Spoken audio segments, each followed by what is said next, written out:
The desert sun beat down mercilessly on the convoy of military vehicles as they moved through the rocky terrain of Afghanistan. Staff Sergeant Maria Rodriguez adjusted her helmet and checked her weapon for the third time that morning.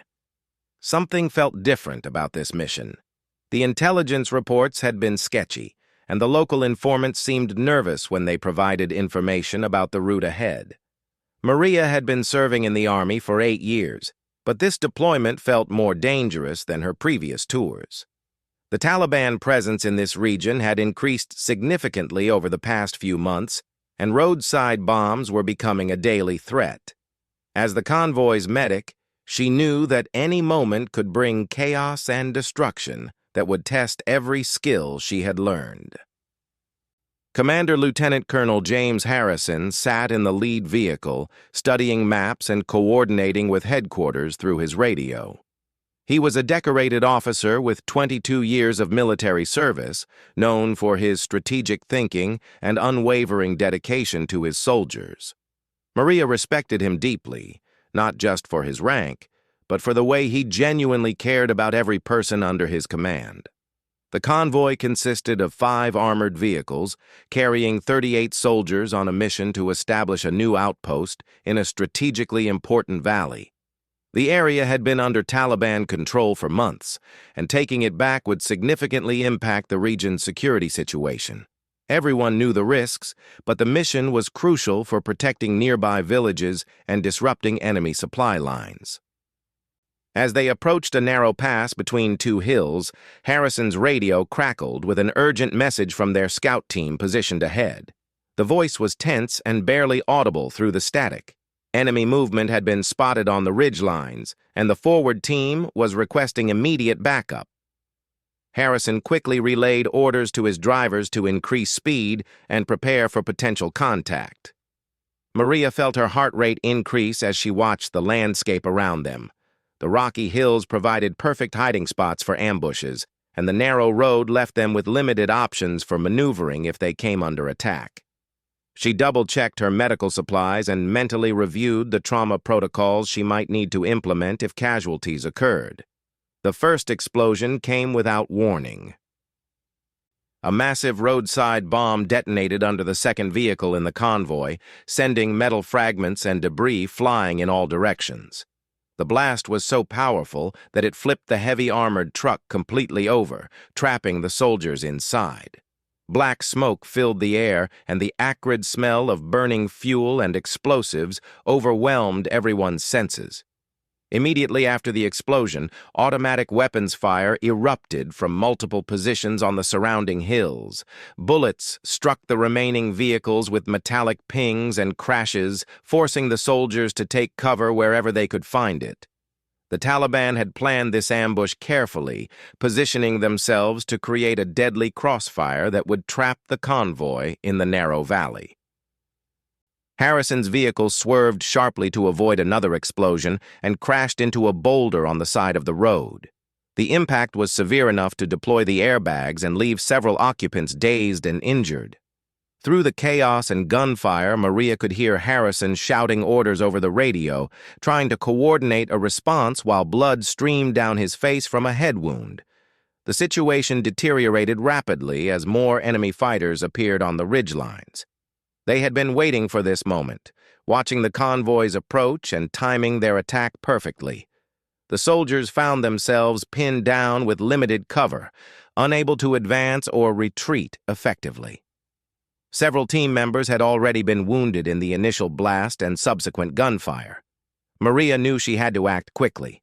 As the convoy's primary medic, wounded soldiers were her responsibility, but the enemy fire was too intense to move safely between vehicles.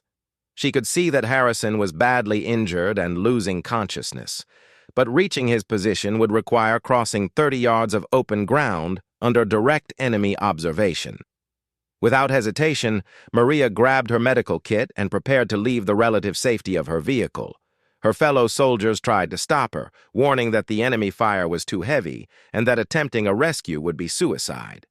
But Maria had taken an oath to save lives, and she wasn't going to let her commander die while she remained in safety. She sprinted from her vehicle in a zigzag pattern, using every piece of available cover as bullets whistled past her head. A large rock provided temporary shelter halfway to Harrison's position. But she could hear enemy fighters adjusting their aim and concentrating fire on her location. Chunks of stone exploded around her as high-powered rifles targeted her position. When she finally reached Harrison's vehicle, she found him unconscious and bleeding heavily from multiple wounds. Shrapnel from the crash had penetrated his armor in several places, and his breathing was shallow and irregular.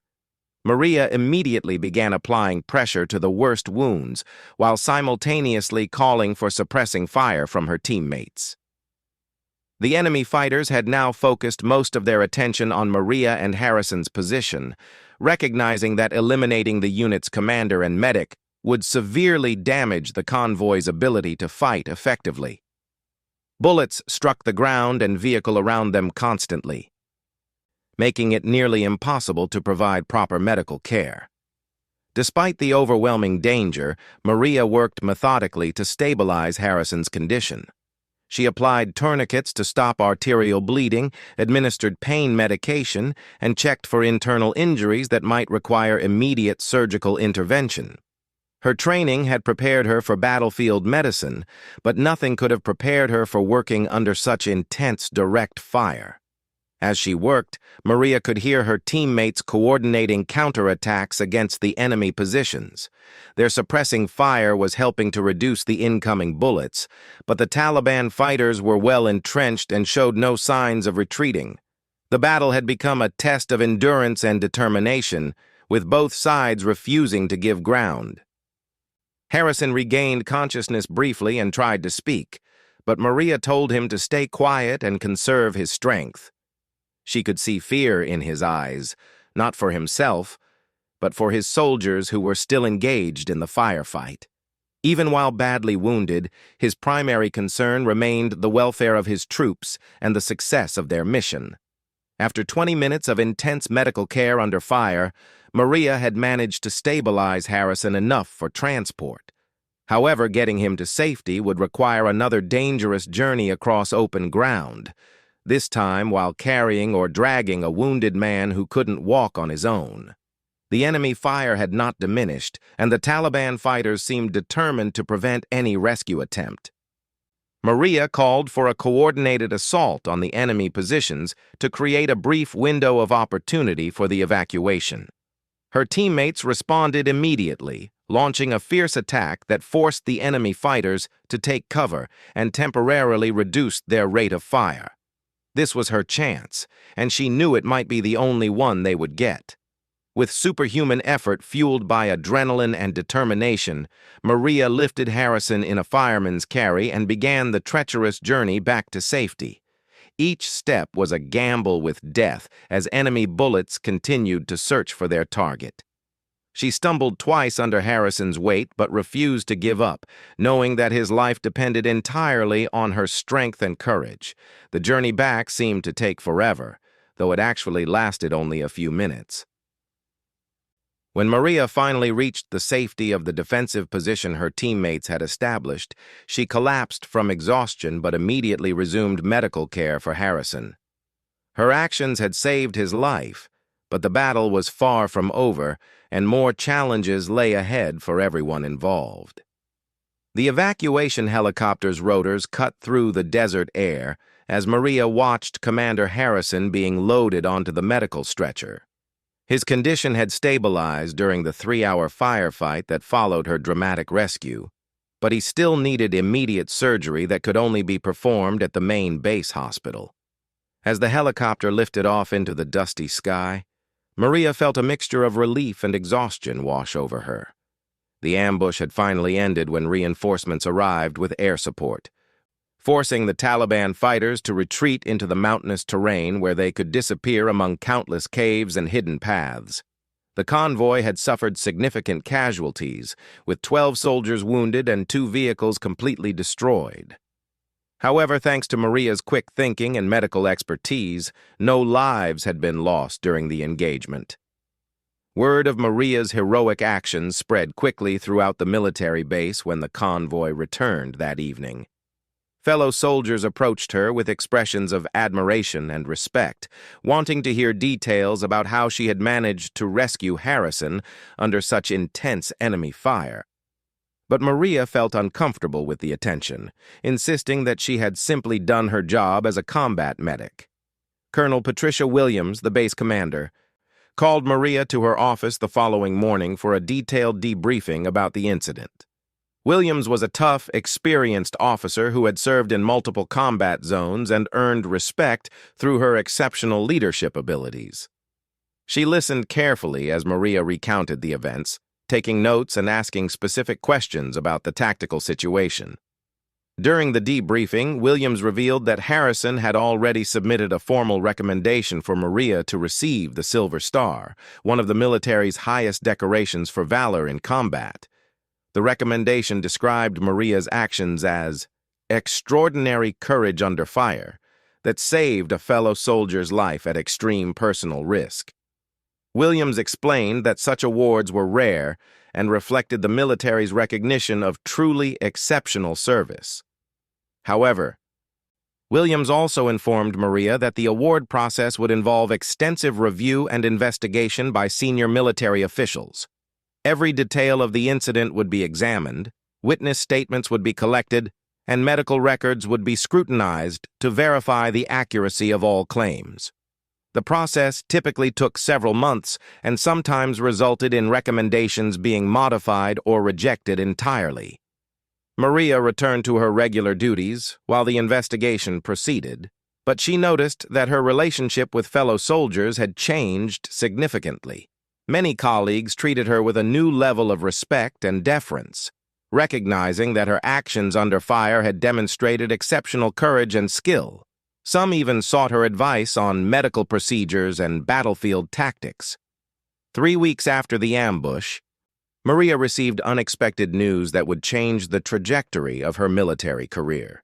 The Pentagon had decided to expedite her award review due to the exceptional nature of her actions and the clear documentation provided by multiple witnesses. Additionally, senior officials were considering her for promotion to Sergeant First Class, which would represent a significant advancement in rank and responsibility.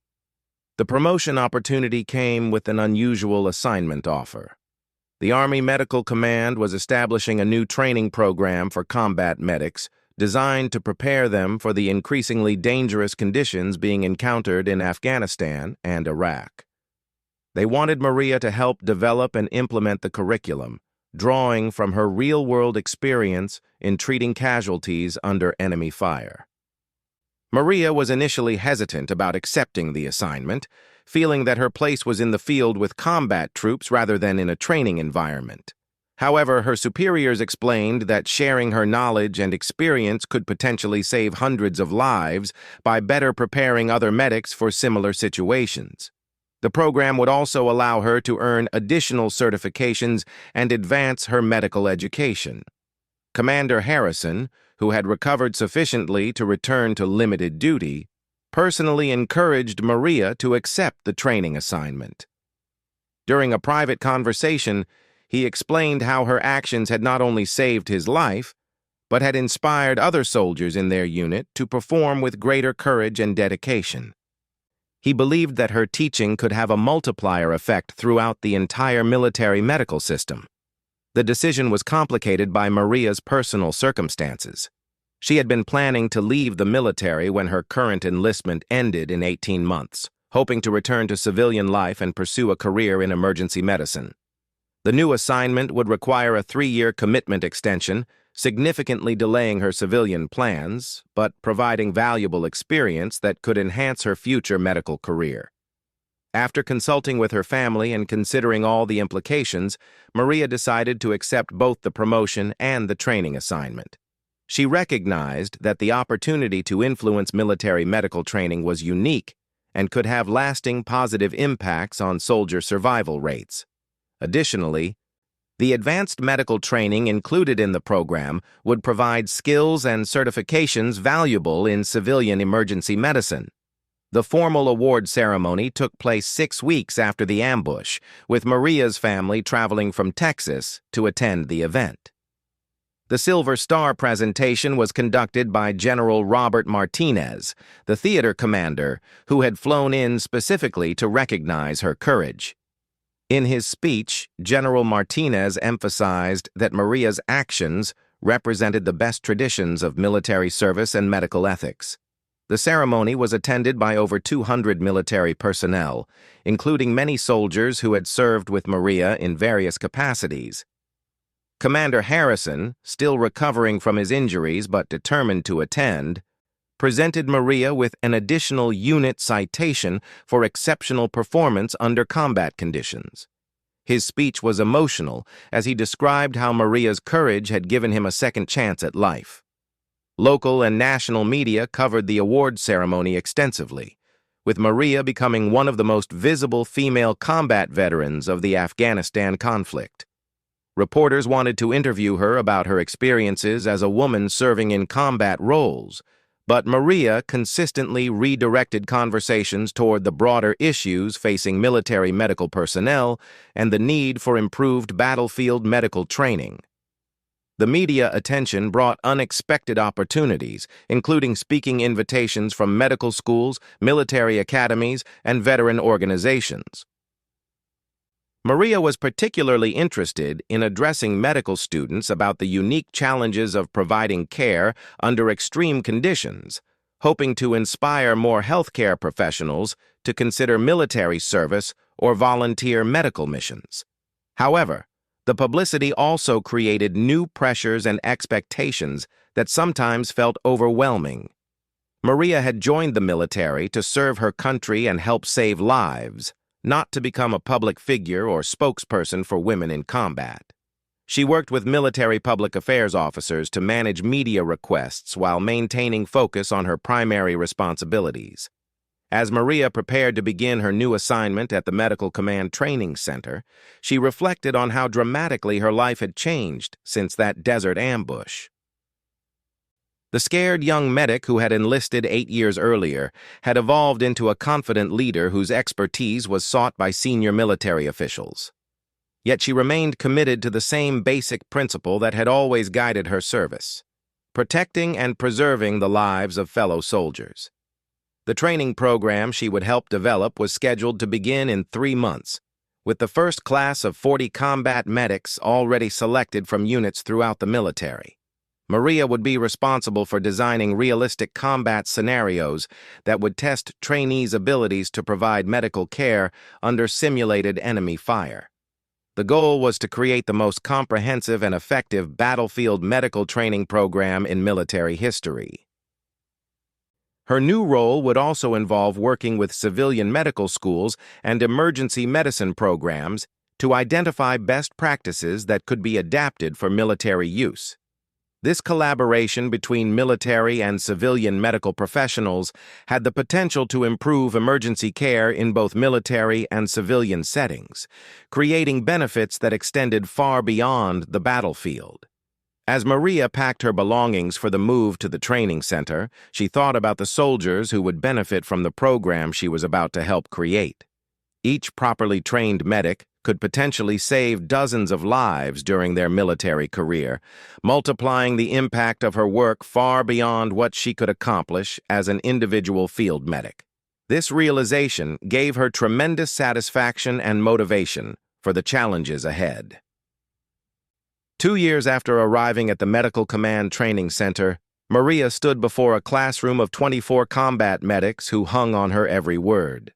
The training program she had helped develop had become the gold standard for battlefield medical education, with requests from allied militaries around the world seeking to implement similar curricula. What had started as an experimental program had evolved into a revolutionary approach to combat medical training. The success of the program was measured not just in training metrics, but in real-world results from graduates serving in combat zones. Casualty survival rates had improved by 37% among units whose medics had completed Maria's enhanced training program. This improvement translated to hundreds of lives saved and families spared the devastating loss of their loved ones in military service. Maria's role had expanded far beyond her original assignment as the program gained recognition and support from the highest levels of military leadership. She now served as the Director of Advanced Combat Medical Training, overseeing a staff of 42 instructors and supporting personnel. The position came with significant responsibilities, including budget management, curriculum development, and coordination with multiple military branches and civilian institutions. The training center had grown from a small facility with basic equipment to a state-of-the-art complex featuring realistic combat simulators, advanced medical equipment, and specialized training environments that could replicate conditions found in various theaters of operation. The facility could accommodate 200 trainees simultaneously and operated training cycles year-round to meet the growing demand for qualified combat medics. One of Maria's proudest achievements was the development of the Female Combat Medic Leadership Program, which addressed the unique challenges faced by women serving in frontline medical roles. The program provided specialized training in leadership techniques, stress management, and physical conditioning, while maintaining the same high standards required of all combat medics. It had become a model for similar programs throughout the military. The success of her work had not gone unnoticed by senior military officials and civilian leadership. Maria had been promoted twice more, achieving the rank of Master Sergeant, and had received numerous additional awards for her contributions to military medical training. More significantly, she had been selected to testify before congressional committees about military medical preparedness and the role of women in combat positions.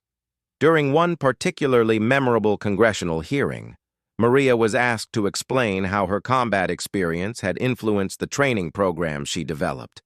She described the terror and confusion of treating wounded soldiers under enemy fire, emphasizing how traditional medical training had been insufficient for the realities of modern battlefield conditions. Her testimony was credited with securing additional funding for combat medical training programs. The media attention that had initially felt overwhelming had become a useful tool for advocating for better support for military medical personnel. Maria had learned to use interviews and speaking engagements strategically, raising awareness about the challenges facing combat medics and promoting improved training and equipment.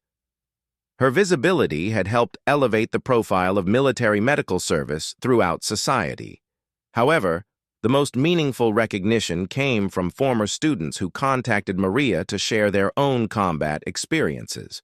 Many credited the training they received with enabling them to save lives in situations similar to the ambush where Maria had rescued Commander Harrison. These personal testimonials provided validation that her work was making a real difference in the lives of soldiers and their families. One particularly moving letter came from Sergeant Jennifer Walsh, a former student who had used techniques learned in Maria's program to save 3 wounded soldiers during a complex attack in Iraq. Walsh described how Maria's emphasis on working under pressure and maintaining focus during chaos had enabled her to function effectively when her unit came under attack. The letter ended with Walsh's expression of gratitude for training that had prepared her to save her teammates' lives. Commander Harrison, who had fully recovered from his injuries and been promoted to colonel, maintained regular contact with Maria and served as an informal mentor for her career development. He often spoke at training center graduations, sharing his personal experience of being rescued by a combat medic and emphasizing the critical importance of their role in military operations. His presence added credibility and emotional impact to the training programs. As Maria's military career progressed, she began considering her long-term goals and the eventual transition back to civilian life. The skills and experience she had gained through her military service had prepared her for advanced roles in civilian emergency medicine, trauma surgery, or medical education. Several prestigious hospitals and medical schools had already expressed interest in recruiting her when she decided to leave military service. The decision about her future was complicated by the ongoing evolution of her military role. Senior officials were discussing the possibility of her advancement to commissioned officer rank, which would open new opportunities for leadership and program development. However, this advancement would require additional education and a longer military commitment, further delaying her civilian career plans. Maria's family had been supportive throughout her extended military service, but she knew that her parents were eager for her to return to civilian life and perhaps start a family of her own. Her younger brother had followed her example by enlisting as a military medic, and her sister was completing medical school with plans to specialize in emergency medicine. The entire family had been influenced by Maria's military service and commitment to medical care. After extensive deliberation and consultation with mentors and family members, Maria decided to accept the commissioned officer advancement and extend her military commitment for an additional 5 years. The decision was based on her recognition that she could have the greatest impact by continuing to develop and improve military medical training programs. Her unique combination of combat experience and educational expertise was rare and valuable. The commissioning ceremony was held at the training center she had helped build, with many of her former students and colleagues attending to witness her advancement to second lieutenant. The ceremony represented not just personal achievement, but recognition of how her combat heroism had evolved into institutional leadership that would benefit countless future soldiers. In her acceptance speech, Maria reflected on the journey that had brought her from a young enlisted medic to a senior leader in military medical training. She emphasized that her greatest satisfaction came not from personal recognition or advancement, but from knowing that soldiers were alive today because of training programs she had helped develop. The ripple effects of her work would continue long after she eventually left military service. The final part of Maria's story was still being written as she took on new challenges and responsibilities. Plans were underway to establish similar training centers at military bases worldwide, with Maria serving as the senior consultant for program development and implementation. Her influence on military medical training would extend globally, potentially affecting the survival rates of soldiers from many different nations. Maria's legacy was already secure through the hundreds of combat medics she had trained and the thousands of lives that would be saved through improved battlefield medical care. Her journey from combat hero to institutional leader demonstrated how individual courage could be transformed into systematic change that benefited entire organizations and the people they served. As she looked toward the future, Maria remained committed to the same principles that had motivated her to risk her life rescuing Commander Harrison in that Afghan desert. The desire to serve others and save lives continued to drive her work, whether in developing training programs, mentoring young medics, or advocating for improved military medical capabilities. Her story served as inspiration for a new generation of military medical professionals who would carry forward her legacy of courage, competence, and dedication to preserving life under the most challenging conditions imaginable.